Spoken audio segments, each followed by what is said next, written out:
Hello guys, welcome back to the channel, welcome back to the garage. So today's the day. Today is the day we finally install our Freedom Racing engine in the drag truck.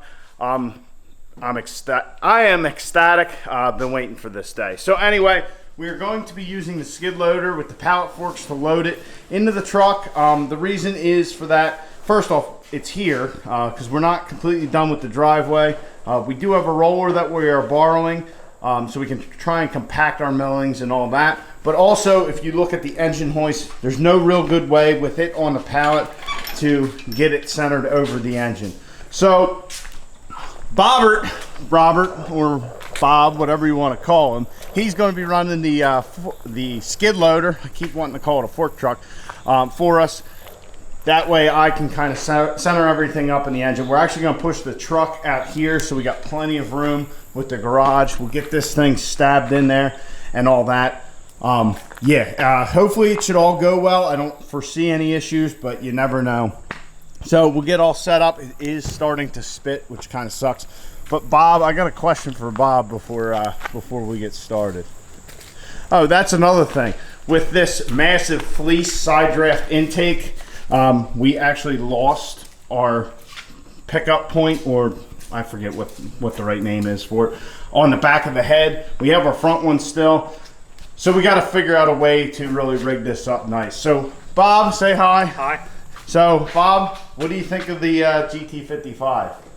Big. It's very big. Very big? It's much bigger than any turbo I've seen.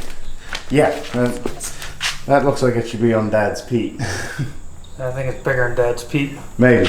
But he doesn't need nitrous. We're going to be using nitrous. So anyway, guys, we got a couple things to get ready. Ooh, camera's moving. Got a couple things to get ready before we do this. Like I said, we're going to push the truck out and all that. Got a couple last minute things to do on the engine. Like make sure that the lifting point's right. Try and figure out exactly how we're going to lift it and all that. But yeah, let's get this thing stabbed in there.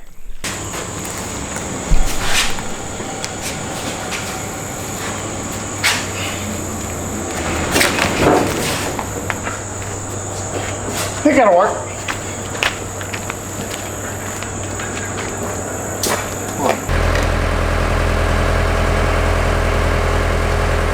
Go back some more.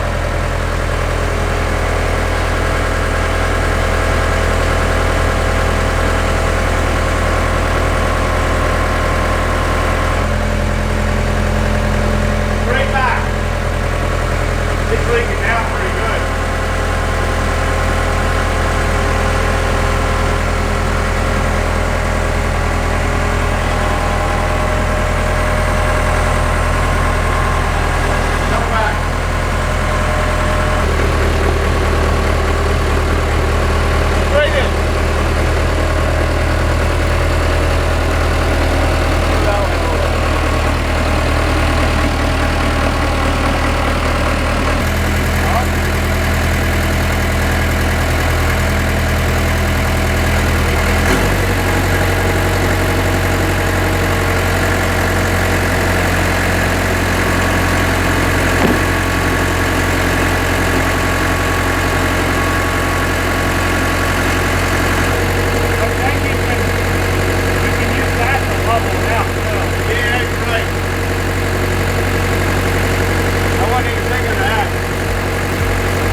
All right, guys, so we had an issue. We're trying to get everything in there and it just wasn't going in right. I couldn't figure out what was going on. It's like this mount was started over here, but this one wasn't.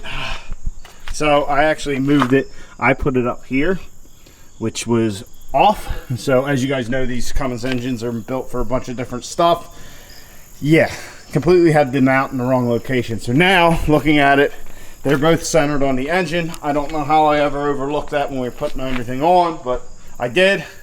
So let's try and stab this thing back in. We're gonna pick it up, try and get our Champion Racing Engines engine oil diaper, or engine diaper, get that on, get this thing stabbed in there. So round one, yeah, no bueno, but here's the round two.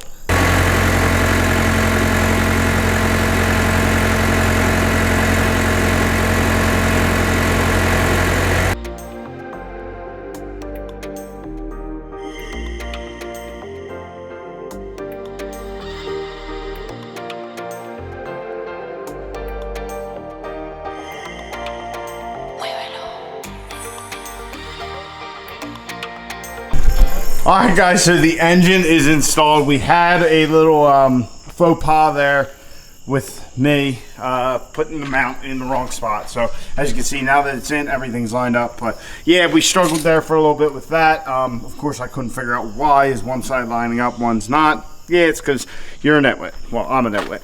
But anyhow, guys, nothing bad happened. We're good. We did have to re-rig it here at one point because originally how I had the strap coming up, it was hitting our rail pressure sensor. So that's when we put the come along on the Steed Speed manifold. It's in.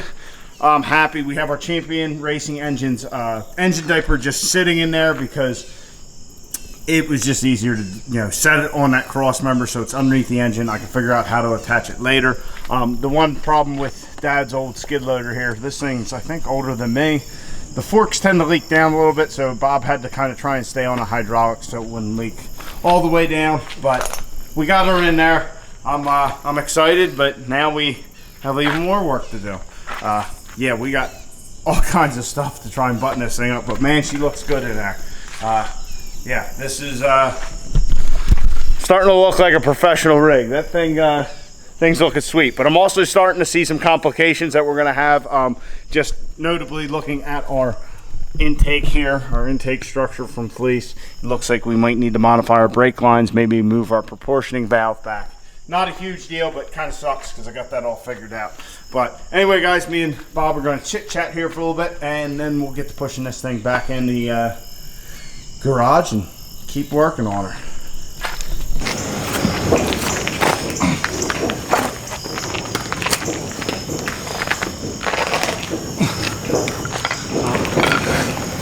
It's a little more difficult. No, we got to pull it out one more. We got to get a running start. Doesn't help that I'm in flip-flops.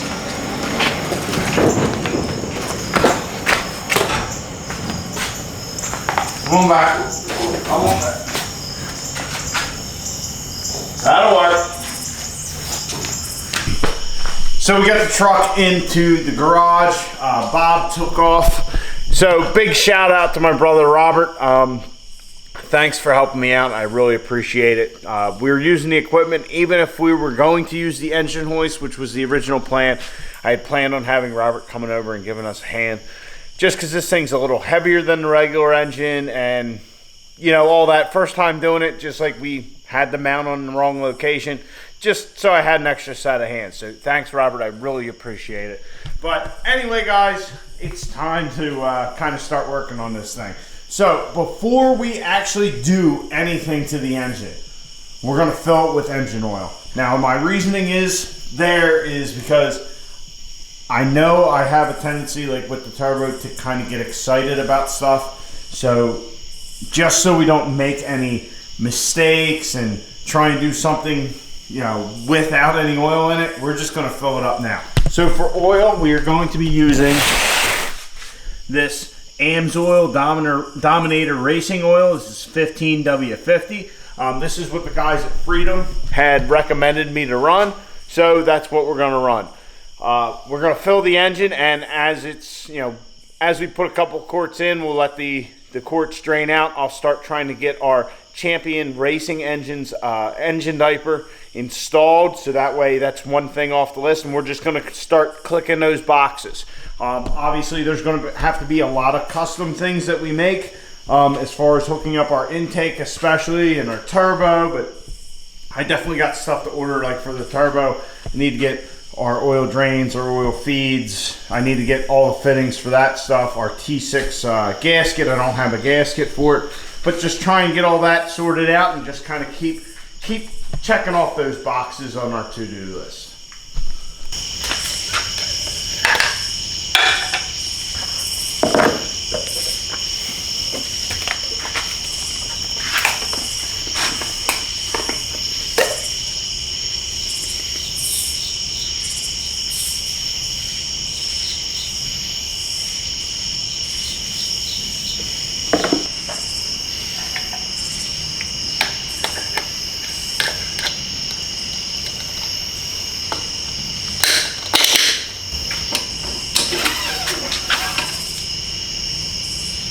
Well, guys, we got our 3 gallons of oil in there. Now, this engine takes 3 gallons of oil, you know, your standard amount. We got all our AMSOIL in there. The reason it's a standard amount is we have basically a factory oil pan on here. I think it's like an aftermarket one, but it is a factory size. Also, our Champion Racing Engines engine diaper is in and tight. It's not going to hit our fluid amper or anything like that.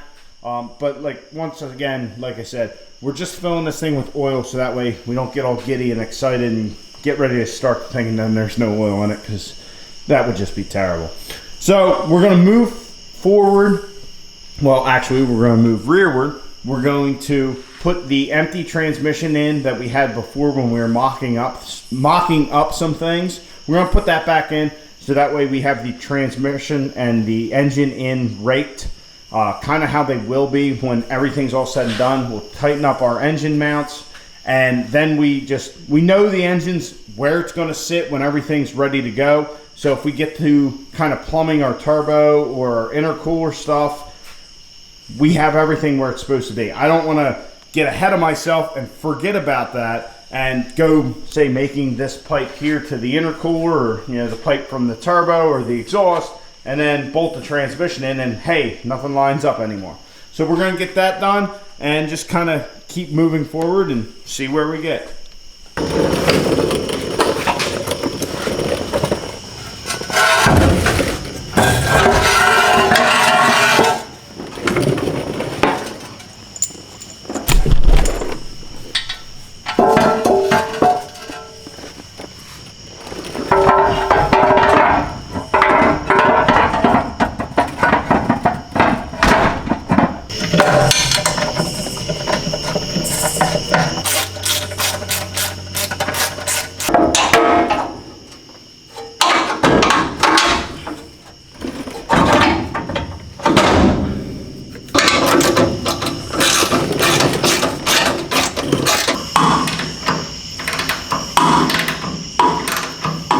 So we have our 48 RE transmission shell in. That allowed us to kind of rake the engine back a little bit.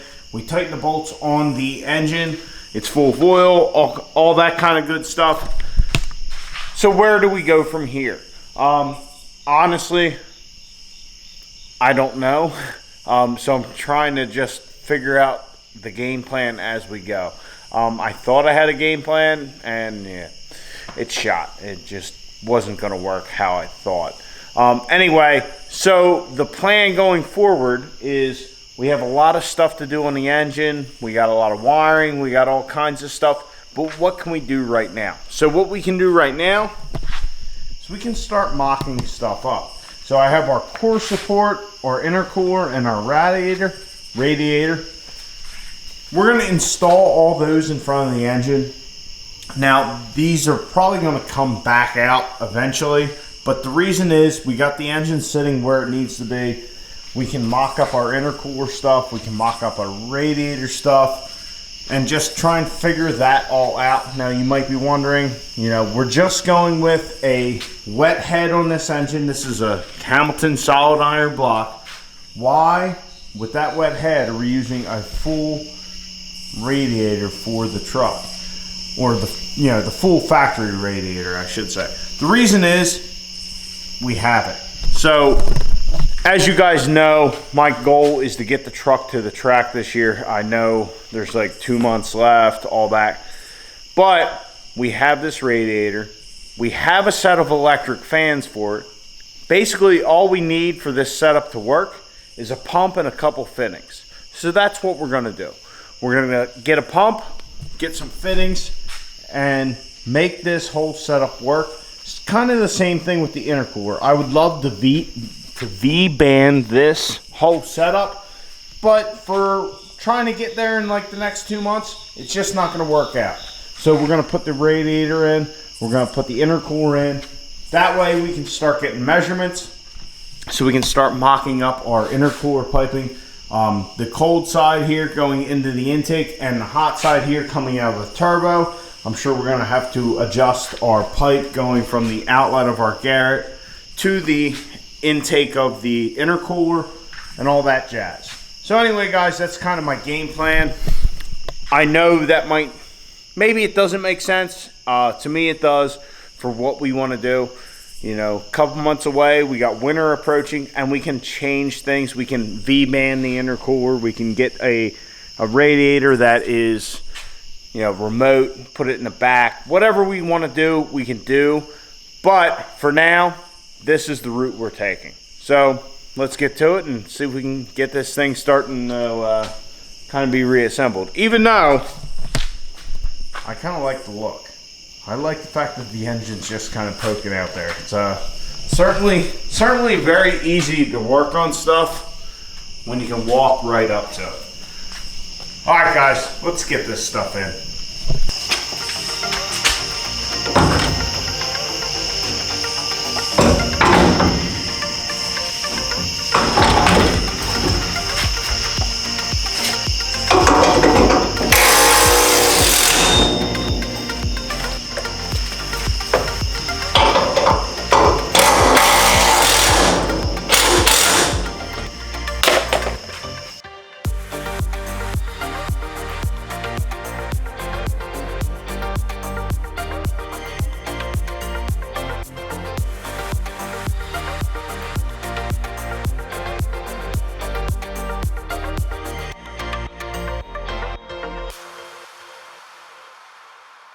So our core support's in, our intercooler's in, our radiator's in. I did have to loosen the bolts on these two arms coming off of the cab. I just couldn't get that core support in there, really kind of had to flex it, but everything's been apart for so long and been moved around so much, I can't say I'm surprised. Like I said, the radiator and intercooler are pretty much in here for mock-up purposes. We're just going to try and see how everything works, because we got to make, you know, our tube, our cold side boost tube. We got to make sure our hot side will work, which I have no idea with that ginormous Garrett turbocharger. Also, I want to make sure our electric fans fit on our radiator, because, like I said, we're kind of using this setup just because we have it. Like I said, there's electric fans on here. We can just plumb this in pretty easy. Just got to get some fittings and whatnot. And eventually we will do something else. This is not a permanent thing. This is just, like I said, trying to get to the track this year.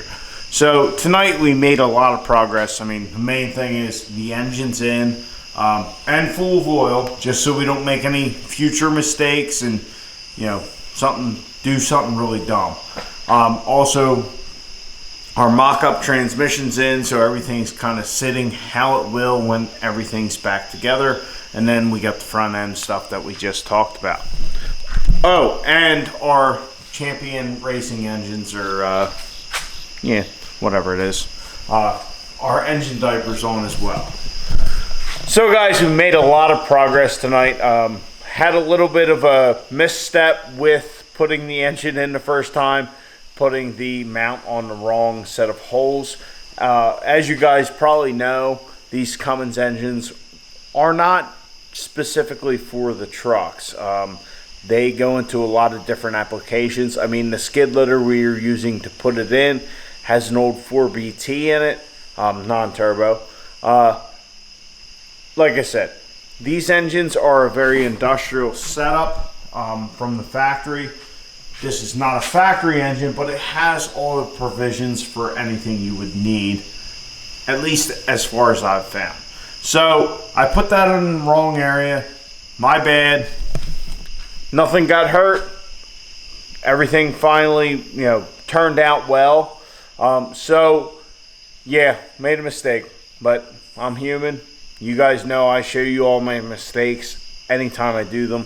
But that's just the way this kind of stuff goes. I've been looking at that engine for, what, a month or two now here in the garage. Put that mount on there and never noticed that it didn't line up with the other one. Anyway, guys, like I said, a lot of progress tonight. It is a school night, so I'm going to think on this. We got a lot of work ahead of us, that's for sure. Get out in your garage, get the wrenching on your truck.